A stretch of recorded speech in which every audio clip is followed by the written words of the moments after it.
Fuck you, dogs matter. Nick and Chris coming at you from Buck's Dog Training, where we are passionate about empowering individuals to reclaim their relationship with their dogs. We facilitate effective communication between dogs and their humans, enabling them to forge stronger connections and achieve their training goals. Through our efforts, we aim to create a community where everyone can experience the joys of a great life with their dogs. Hey everyone, Buck You, Dogs Matter. This is Nicole Buck with Stephanie Loria from our Virginia location. What?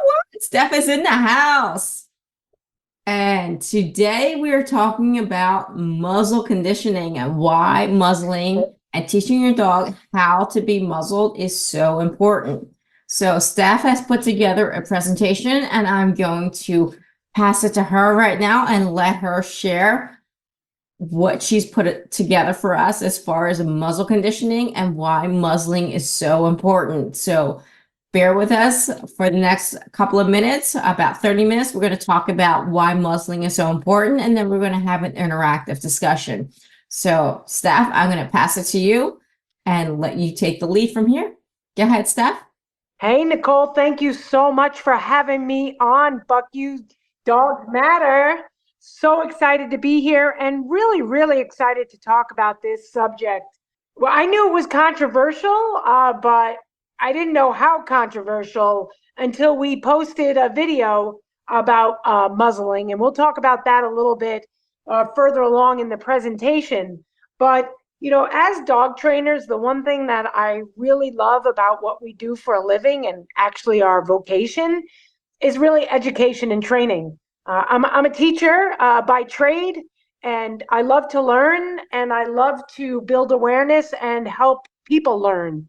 And one of my favorite sayings is when we know better, we do better, right? Mm-hmm. So from this little video that we put up, we got so much feedback, some positive, a lot not so positive. And I thought, you know, as dog trainers, why don't we put out a little bit of information that may help some people make some good decisions and also get rid of some of the stigmas on why muzzling is a good idea. Get rid of the stigmas of why it's a bad idea. Exactly. There's so much controversy out there. And so why muzzle, right? Yeah, that video that you posted highlighted it. But I know some folks can't see the slideshow, so I'll go over the slides. Yeah, I'll go over the slides, but for some of the folks that have the slideshow, then they can see it. But, you know, whenever I do a presentation, I like to get some terminology and some understanding before we really get underway. So a muzzle is just a device that's placed over the snout of an animal to keep them from biting or picking up items with their mouth, right? That alone, just that definition tells us that there are many reasons people, you know, because of movies, because of stereotypes, we see a muzzle, we think automatically aggression, mean dog, right? Mm-hmm. And oftentimes with stereotypes, it's the worst things that get most of our attention. Mm-hmm. What we're going to talk about is that there are many reasons, and the less shame that people feel about muzzling, the more likely they are to use this very valuable tool to help keep their dog safe, to help keep other dogs safe, to help keep people safe. The list is endless. Exactly. So to be muzzled is just to be fastened or controlled as to prevent unwanted behavior by a means of a humane fastening or covering device of adequate strength placed over the mouth. So we are going to talk about many different types of muzzles, many different reasons to muzzle, how to muzzle, and you know, things that you want to be mindful of. But I did, in doing my research on that next slide, the history of dog muzzles, as far back as the 1900s, and even probably before that, there was a need for muzzles, many different reasons. Back in the 1900s, dogs were allowed to roam free much more than they are nowadays. And rabies was a real public health problem. So having dogs unable to use their teeth was a way to keep everybody safe. Thank goodness we don't have as much rabies nowadays. It is still something to be concerned about, but nowhere near where it was back in the 1900s. So misconceptions, we really could go on about this because people have some strong feelings about muzzles, and we'll hit some of the comments a little bit later in the presentation. But the number one thing is, it is used to prevent a dog from biting. Yes, that is an accurate assessment of why we use muzzles, but that is not the only reason. Number two, a dog wearing a muzzle has already bitten.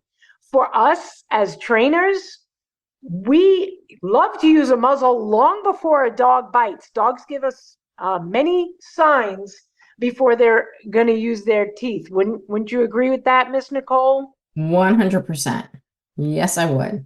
So if we have a dog giving us some of those signals, right, whether it's that low growling, the lip curling, the whale eye, right? A dog is telling us they're very uncomfortable and they may resort to using their teeth. So we would love people to say, hey, here's a tool that we can use that if we're seeing some of these signs, if we can work on training the dog, but in the meantime, prevent them for having a bite, which we probably all could agree would be a big problem. If we could prevent that while training the dog, why wouldn't we, right? So number two is, that a dog is already bitten. That's why they have a muzzle. Not true. My dog is friendly. We hear this all the time. We could spend a whole podcast, right, Nicole, on this one. My dog is friendly. That's why my dog is off leash, running up to you, running up to your family, running up to your dog, not on a leash, not under control. My dog is friendly. There's no need to train or to have my dog wear a muzzle. Not true, right? Just the fact that a dog can wear a muzzle after surgery and not have to wear that cone of shame. Some dogs really, really mind that. Is a great use of a muzzle. Yeah. And muzzles are cruel, right? That couldn't be further from the truth. Do dogs always love muzzles if they're thrown on them in an emergency situation? No, it's not that comfortable, right? If you gave me a motorcycle helmet, they're supposed to fit snug.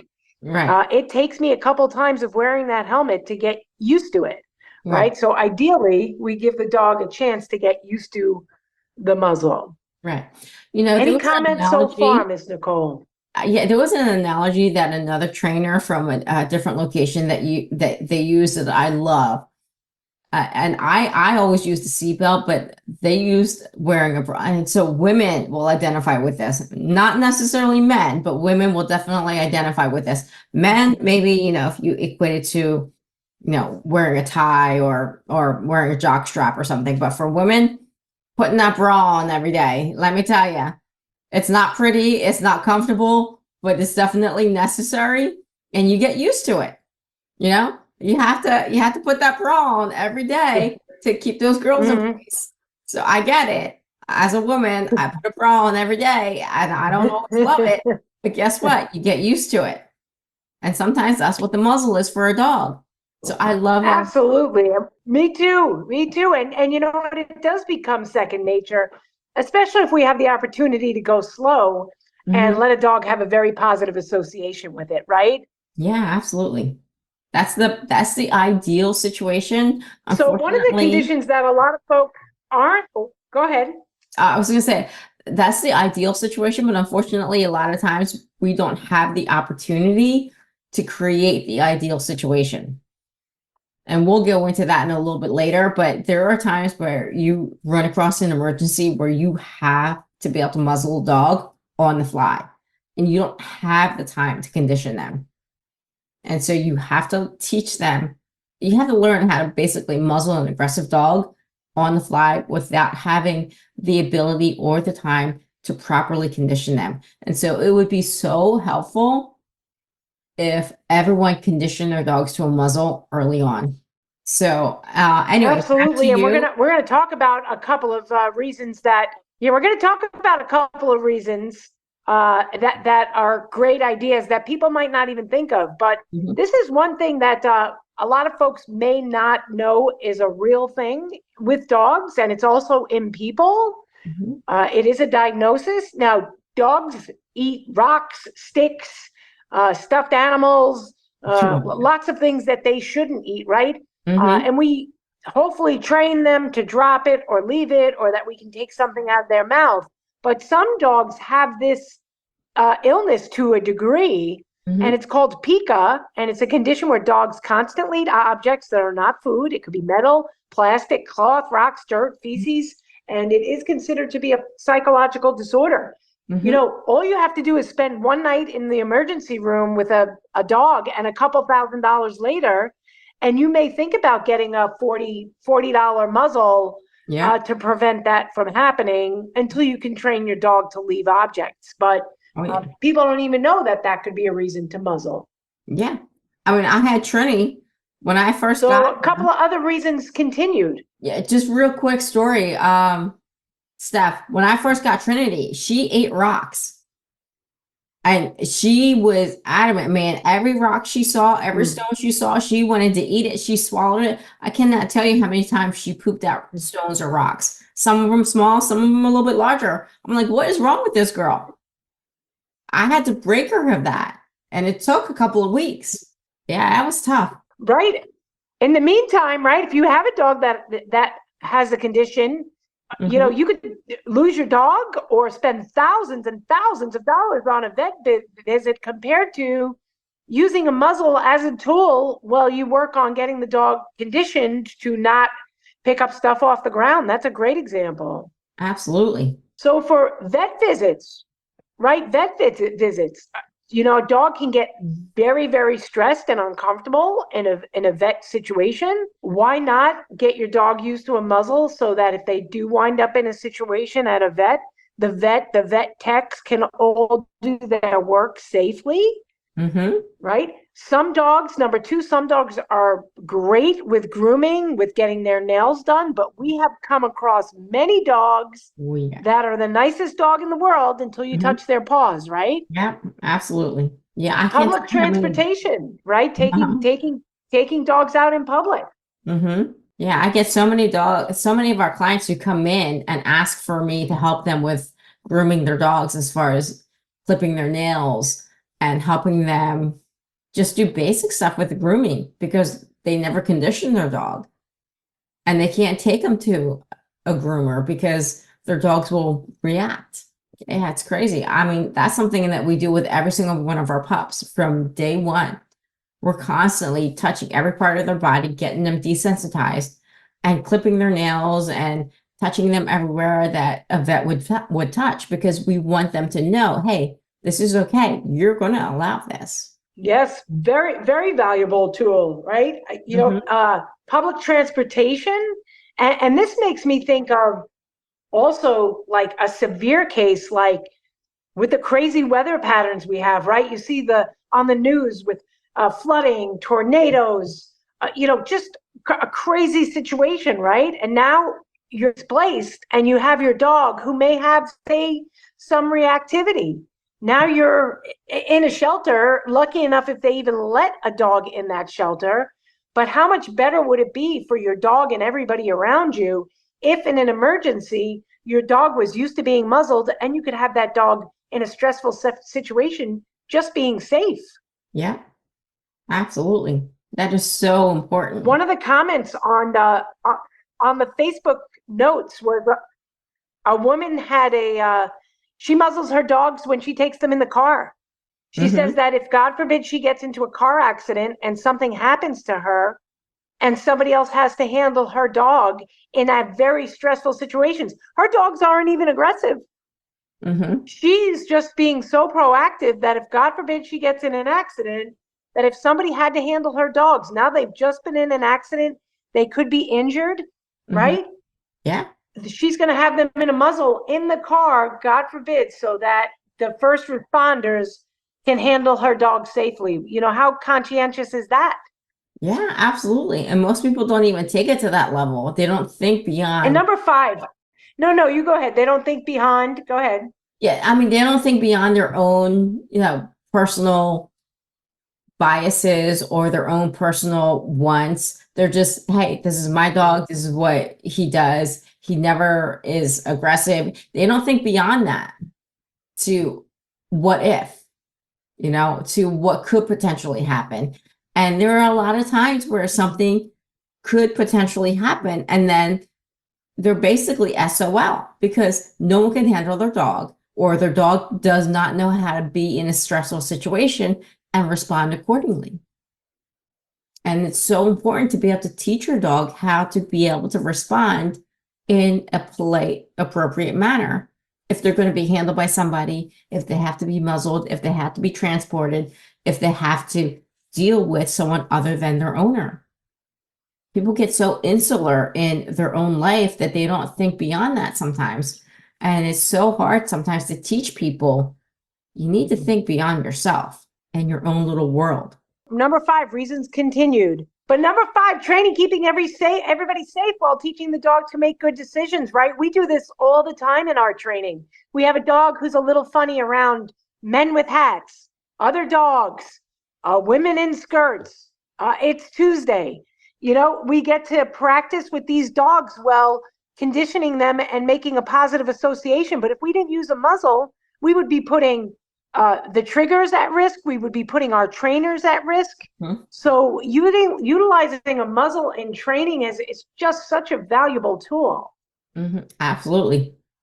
I use it all the time. Two different times, different times when to muzzle. Like obviously an emergency, you don't have a chance to do the conditioning.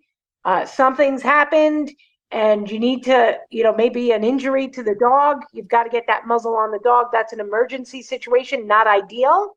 But conditioning, if you have the time, we like to muzzle train all dogs. And if you have the time, we go over it step by step.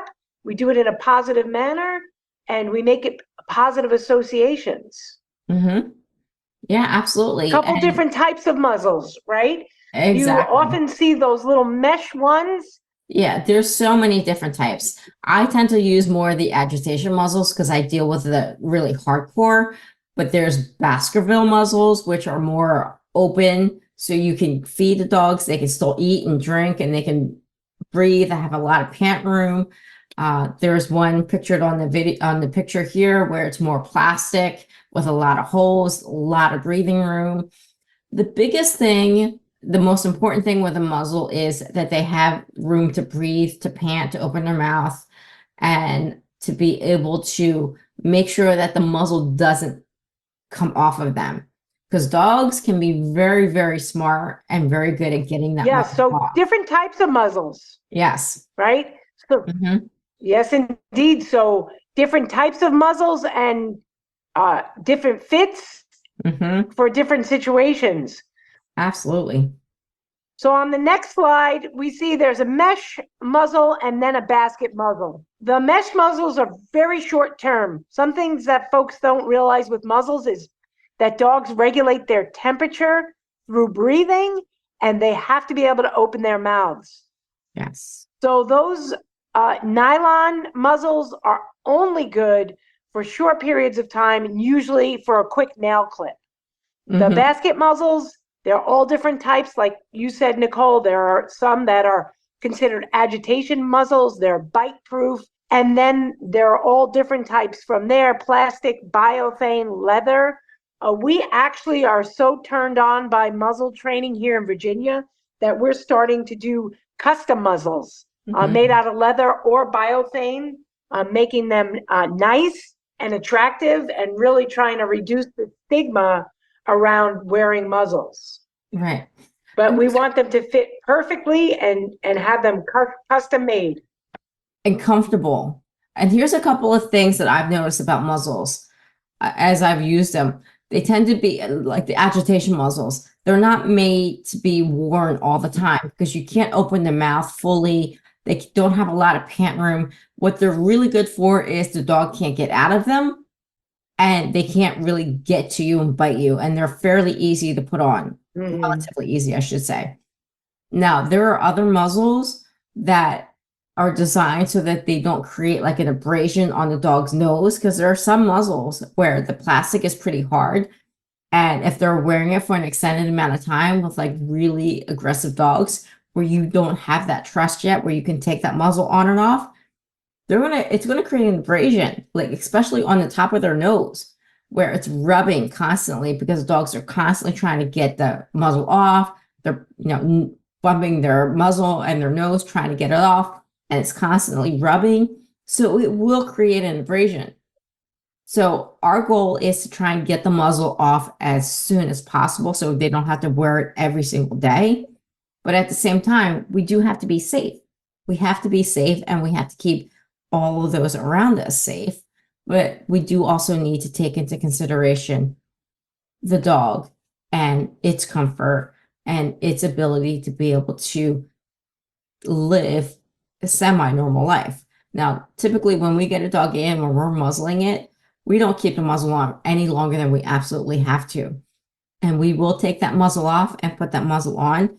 But again, we're professionals. For the people out there who are just ordinary people who are not professionals, who do not know how to muzzle a dog and take it on and off safely, it's going to be difficult to constantly put on and off a muzzle and get that dog muzzle conditioned if you don't know the proper procedure. So we caution people who want to use a muzzle and put that on a dog on and off all the time. Consult a professional, please. Consult a professional before you try and muzzle a dog and consistently muzzle, on and off all the time, because there is a process to it. And you don't want to create a negative association necessarily with a muzzle. You want to create that positive association. Yeah, definitely a process, and doing it safely, right? So depending on what muzzle people pick, you can go to the websites of all different types of places, and they really want you to measure, remeasure. They show you where to get the measurements. A lot of times they'll tell you to put like a tennis ball in the dog's mouth when you try and get the measurement, just to make sure that there's that pant room. Like you said, we like the dogs being able to eat, drink, take treats, especially take treats through the muzzle, if at all possible. Yes. But there are lots of different types out there. Yeah, so we do a lot of positive training. So yeah, to your point, we want to make sure that we can still positively motivate the dog, even with a muzzle. So I think I started covering this. Right. So the next slide is just a little picture on a dog. Yeah, the types of muzzles. I started going over this a little bit before we actually got into the slide, but it goes into the types of muzzles.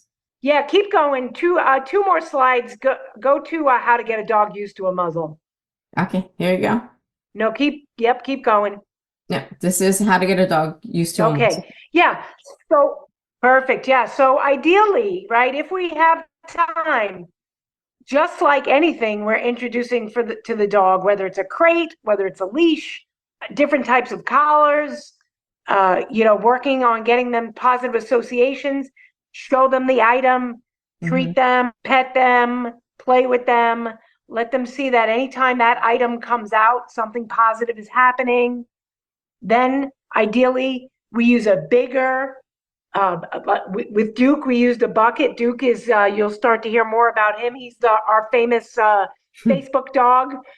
He loved a bucket, but we used yogurt containers, solo cups, all big things with a high value at the bottom of it, mozzarella cheese, spray cheese, pieces of chicken. You put your face in the bucket, you get something positive, right? And then just like any other thing that we do in training, we work on duration. So the amount of time that a dog can have their face in that bucket, in that container without pawing it, right? Then we take it off again. Then we work on putting the straps on, right? So it's a process if it's not an emergency. Have them do something fun while wearing the muzzle once you get to that point, and then increase the amount of time that the dog is wearing the muzzle. So that can go for all different types of training, not just muzzle training. Absolutely. So for those who cannot see the video, the next slide, Nicole, is we have a hyperlink to the video that we posted on Facebook, and we will post that on the comments too when we repost this. But wanted to let everyone know the Facebook that we're going to be referencing, the Facebook post. We did put out a reel. The Virginia team put out a reel of one of our dogs being muzzle conditioned, and it got a lot of views, a lot of comments. So we have that link here, and we will post it also in the comments when we post this podcast.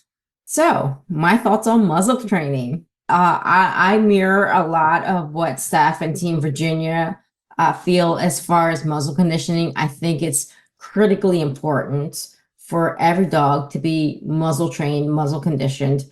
And it's not just because of an aggression case. I deal with a lot of aggression cases. I mean, that's kind of my specialty, aggression, anxiety. So I get it. Muzzle conditioning and training in my world is very important. I do it with every dog that comes in, especially the aggressive ones, because I have to. I have no choice because I don't want to get bit. I don't want any of my trainers to get bit, and I don't want any of our dogs to get bit or any of our clients' dogs to get attacked. So it is vitally important for me to be able to have dogs muzzle conditioned to the point where any person can literally put a muzzle on any dog. It is that important, especially the reactive aggression cases that I get in. It is so important. It's a safety issue. So for me, muzzling is absolutely critically important. And I have a lot of clients and friends who are in the dog world, veterinarians, groomers, and I cannot tell you how many times they've come to me and said, thank you so much for muzzle conditioning these dogs. Because even though they may not be aggressive after your training, the fact that you can put a muzzle on this dog and it won't react no matter what is so critical and so amazing to them, because just because they won't react for me when I'm training them doesn't mean that they're not going to just freak out when a veterinarian is like poking all of their body parts while they're examining them or putting needles in them, or God forbid a dog gets hurt. You know, all bets are off, because now you're introducing the pain element. When dogs are in pain, I don't care how well trained they are. When they're in enough pain, they will react. And if you can get a muzzle on that dog and be able to safely handle that dog and administer first aid, or be able to get that dog to a vet who can administer first aid, you are going to increase your dog's likelihood of surviving whatever that incident is. That alone should give you the incentive to muzzle condition your dog, because that is a life and death situation.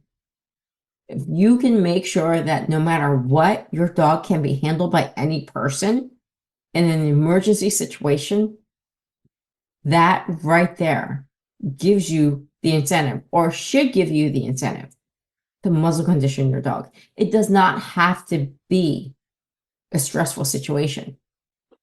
You can condition your dog to accept a muzzle just like we accept wearing a bra every day, or men having to wear a tie to work if they're in a white collar world every day. It may not be the most pleasant thing, but guess what? Sometimes it's necessary. That's my thoughts on muzzle conditioning. Yeah. So, this next slide, we had over 1.2 million views and over 1,000 comments. And it just made us realize what a hot topic this is. Mm-hmm. And, just fraught with emotion. I hate these dog owners. I absolutely hate these horrible humans. Just train the dog properly. If you're going to own a dog, it's your responsibility to make sure it's safe and trained. Like, that is how we make sure it's safe and trained, right? Train a dog right. You'll never need a muzzle. Using a muzzle shows you don't respect and love your dog that much. You didn't train him properly and you're afraid of him. These are the kind of things that prevent people from using a tool that could save their dogs' lives, could save them tremendous hospital bills, could save trauma. And it's just amazing to me. Mm-hmm. And we posted this, maybe 2 months ago. Every day we get comments on this, and we post a lot of stuff. We post fun stuff, good stuff, interesting stuff. And nothing we've posted has ever blown up like this muzzling post. Yeah, it's amazing. Yeah, it's absolutely amazing. I mean, I posted a video a while back, and it got almost 4.5 million views. It Wow. didn't get as many comments, but it got a lot of views, and it did get a lot. It did get its fair share of comments. But it was where I was again muzzling a dog, a German Shepherd, Cheska. And that dog had already bitten one of my trainers, and had already bitten several other people. And I went in and I had to muzzle her to get her safely out of the house and into my van and back to my house, because otherwise there would have been more people getting bit. And the comments were outrageous. It's like, oh, why are you muzzling that dog? Oh, that's not training. This is that, blah, blah, blah. I mean, so many comments. And they had no idea. The thing with social media that I really kind of hate, but also, I get it. People don't really look into the details. They just see something, make a snap judgment, and then make a comment. And they have no idea what they're commenting on. They have no backstory, no context. It's just, I see something and I'm going to make a judgment, and then I'm going to throw that out there for the entire world to see. And it's like, how can you do that? You're taking literally like a 20, 30-second segment, and then you're just blowing up with whatever your preconceptions, your biases, your prejudices, whatever, idea that you have that you think is relevant, whether it actually is or not, and you're just throwing it out there and you're making all these judgments. And it just kills me that these people think that that's okay. I don't know. What are your thoughts on that? Yeah, I agree. I mean, it really is. It's remarkable because, people talk about, oh, dogs are a valued part of our family structure, right? We want them part of our families. And if someone in the family needed help, right, we would find a way to get that help. Like, this subject is near and dear to my heart, as you know, Nicole. Absolutely. I have a dog to this day that in many circumstances does wear a muzzle. Now, he's in a muzzle right now that's rainbow colored. It's biothane. It's very light. It's not even bite proof. It's just a reminder for him that he better act like he knows. And it's also a little layer of safety where it's not bite proof per se, but he would have to really make an effort to make a bite. And this way I can have him in many situations, and my anxiety is decreased because I'm not worried. And we know that the handler's emotions does go down to the dog, right? So me being able to have my dog in situations where I can be calm and he can be managed. I mean, Nicole, you and I met because I had a conversation with you about whether or not euthanasia was on the table for my particular dog. Now he's 4 years old. We love him. He's a valued member of the family. His name is Giorgio, AKA Georgie Panties. And, he is different. He's a different dog. He's got some issues. He does not love dogs he doesn't know. He doesn't love people he doesn't know. And we manage that. But you know what? We have company. We have dogs on the property all the time. And when there's a situation where he may even come into contact with a trigger, I make sure there's a muzzle on him. And guess what? You know what? Giorgio doesn't have a bite history. He has never, ever bitten somebody except my one dog that he doesn't like. And it was not with severe intent, right? We have managed him for 4 years, and he wears a muzzle because he could bite, not because he did bite. Exactly. And he came through for training, and we put him through the ringer. I mean, we put him in a crate with like 4 other dogs when we were transporting him. And you were like looking at me like, are you crazy? What are you doing? he's going to attack everybody. I'm like, he'll be fine. He'll be fine. He'll be fine. And he would have a little incident here or there, but honestly, he was actually really good. He managed to control himself fairly well. He did. He did, and for us, euthanasia, I mean, anybody who's never ever been there, well, God bless you and I'm happy for you. But anybody who's got a dog in their family where you're concerned about the possibility of that dog being reactive in whatever way that looks like there is help and we can help. And muzzling the dogs is just one tool in recovery. Do all dogs get to 100% loving all dogs, loving all people? Not always, but we will help your dogs recover as much as they can to make good decisions and to help you reduce your anxiety and learn how to manage that dog safely in all situations. And that's what we're about. And I love being able to help people not feel badly about having to use a tool to manage their dog. Exactly. Yeah, because there's so many things. Honestly, there's so many solutions that are out there. People use drugs, people use training, people use, just avoidance. There's so many things that people use, and it's just amazing to me the various options that are out there and what people are willing to do to avoid actually fixing the problem. They'll just put these little quick fixes in place. They'll do little avoidance tactics. They'll do drugs. They'll do anything but actually confront the problem and fix it. And it's amazing to me how many people are willing to do that. You're right. That's an amazing point. I had a consultation today with owners that had two Dobermans. One is normal, really good with all situations, and one is reactive. And I said, do you put a leash on her when she's in the house and you're having her meet other guests that she doesn't know? And they said, no, they don't want the dog to be uncomfortable. Well, what about the humans that she could potentially bite? Exactly. What about the lawsuit, right? Yeah. How about them? I mean, do you want them to be comfortable or uncomfortable? Do you want them to be bitten? Do you want a lawsuit? Do you want to pay hospital bills? Right. I'm like, oh my, the mindset. I'm sorry. I could literally spend hours just talking about the ridiculousness of people and their mindsets. I'm like, get a grip, people. Seriously, get a grip, check into reality, and do something about your freaking dogs. Yep. Besides drugging them. Yes. Yes. There's so many other options. Yes. So many other options.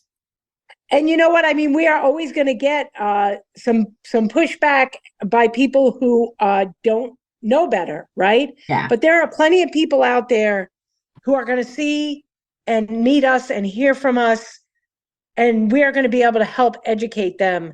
And they're not going to have shame or be embarrassed because they have to put a muzzle or use any tool. That we are going to give them the support that they need to make good decisions. And I just really like helping educate people to make good decisions for their families, because we know, what, this isn't a game. Exactly. Dogs are a serious animal to own, from a Chihuahua to a Rottweiler to a Pitty. It doesn't matter. A bite is a bite is a bite. Yes. And then you've got a big problem. Exactly. So I would rather reduce the possibility of those problems for as many owners as possible while getting the proper training, reading the body language, and helping people make good decisions without all these preconceived notions that are not based in reality. Exactly. You go, girl. You preach it. Absolutely. I love it. I wish more people were willing to entertain that, because there is a stigma. I mean, let's just call it what it is. There's a stigma when you have a dog who's wearing a muzzle. There's a judgment. There's preconceived ideas. There's embarrassment on the dog owner's part. Like, oh my God, my dog has to be on a muzzle. There's all these things that are already set and out there. And it's like, stop. Just stop that mentality, stop the myth, stop the preconception, stop feeling ashamed because you need to have your dog on a muzzle. It's not always because the dog is aggressive. Sometimes it's just for their safety. Sometimes it's because you don't want that dog eating something and having to pay thousands of dollars for a surgery. It's not always about being embarrassed because your dog's aggressive or misbehaving. Muzzling is so important. It's beyond just aggression and behavioral issues. It is beyond that. And I wish people would stop feeling so embarrassed or ashamed because they have to have a dog that's on a muzzle sometimes. We had Petey, the pit bull, for a while, and he was in for rehab for dog reactivity. Remember him? Oh yeah. And when we did his testimonial and his turnover at the end, the owners chose to have his muzzle on him as they were bringing him out of the facility. And that testimonial got a lot of comments of, oh, I thought you trained the dog. Why does he still have a muzzle on? And I thought, good for them. They just got their dog back after a 3-week board and train. They're still getting comfortable with the new dog. Exactly. Because he's got new behaviors, new decisions. And good for them for keeping the muzzle on, right? Yeah. Like, people are so quick to make a judgment. And I'm so quick to pat them on the back and say, you use that tool as long as you need to. Why not?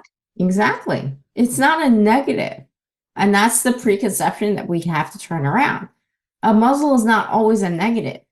It can actually be very positive, but you have to make sure that you condition the dog if you're going to use it long term so that it is actually a positive experience for them.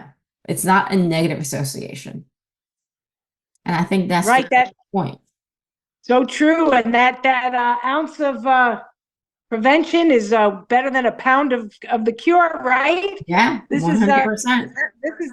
I mean, this is a big deal. So, I just have to commend you, Nicole, because, you are very brave and very skilled at dealing with dogs that are next level reactive. And not everybody can do that. Not everybody wants to do that. And you just help so many dogs because of your craft. And I'm just lucky and grateful to be a part of your team. And I just admire you every single day. And I'm so happy to learn from you. Thank you so much. That means a lot. It really does. I mean, my mission, as I mentioned before, is really to save dogs' lives and to make the human-dog connection so much more meaningful and powerful. And the more I can get that message out there, the more I can help people understand their dogs and communicate better with them. That's saving dogs' lives. And that, to me, is the important thing. So I appreciate it. Well, you do it every day. You talk the talk. And you know what? Georgie also, Georgie. Georgie, pie. He's getting a little gray around. I know you can't see him so good, but Georgie thanks you too. Oh, thank you. I love that boy. We had our moments. We had a few come to Jesus moments, as I call it. We had a few of those come to Jesus moments, but I do love that boy. He's still around, and that is all thanks to you. Not even mostly thanks to you. That is all thanks to you. So if you ever wonder if you're making a big difference, you're making a big difference. Oh, thank you so much. That's so touching. I really appreciate that, because really that's why I do what I do. I want to make sure that I'm making an impact. I'm saving lives, not just the dogs' lives, but the human lives, and helping them to have a more meaningful and powerful relationship with their canines. So I appreciate that. Thank you so much. Right on, right on. I appreciate it. Thank you. So with that, I am going to say good night. Thank you so much for joining us for our podcast about muzzle conditioning. And stay tuned for next week. We're going to talk about more tools that you can use in your toolbox when you're working with dogs. It doesn't always have to be aggressive dogs. It can be any kind of dogs. So stay tuned. We're going to be talking about e-collars, prong collars, and all sorts of other things. So stay tuned for next week. We are going to talk more into this subject. and delve deeper into how you can use tools to help you communicate with your dogs. So, Steph, thank you so much. Really appreciate your time. You're awesome. Thank you, Nicole. Thanks Bye-bye. so much. Bye bye.